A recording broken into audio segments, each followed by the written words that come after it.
In the beginning, there was nothing. But then there was a birth certificate, abandonment statement, and then adoption papers. It only took a few government officials to turn me from Hiền into Annabelle.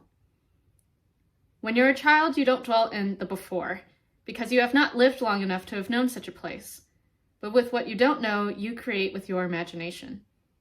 And so, Vietnam became my fantasy outside my reality, the US.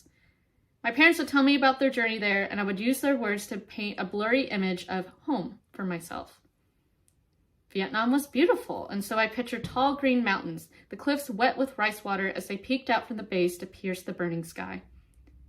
Vietnam was busy, and so I pictured loud streets full of faceless people moving to and fro on bikes that needed no direction to find their destination. And Vietnam was broken. I did not need to picture anything to know that the cost of my country's pain was priced exactly the same amount as my adoption.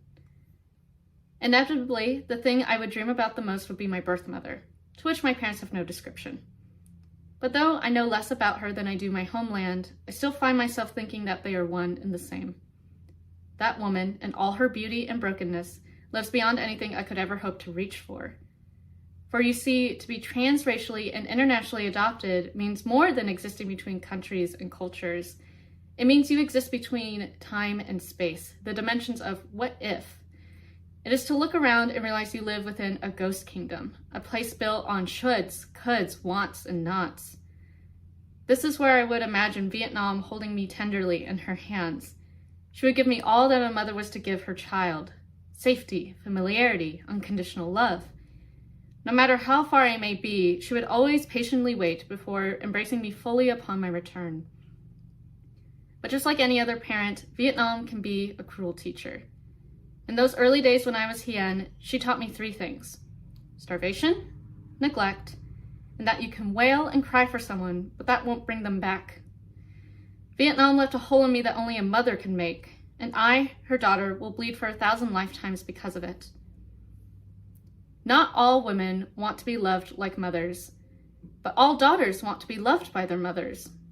So if I want to love Vietnam, then I must shed tears. But does she want to do the same for me? It's my first time being away from Vietnam, but it's also her first time being away from me. There is a place in my motherland where I'm supposed to be, and no amount of rainfall can fill it. Though I have long since forgotten this place, my beginning and the nothingness, I can feel her whispering for me to remember her.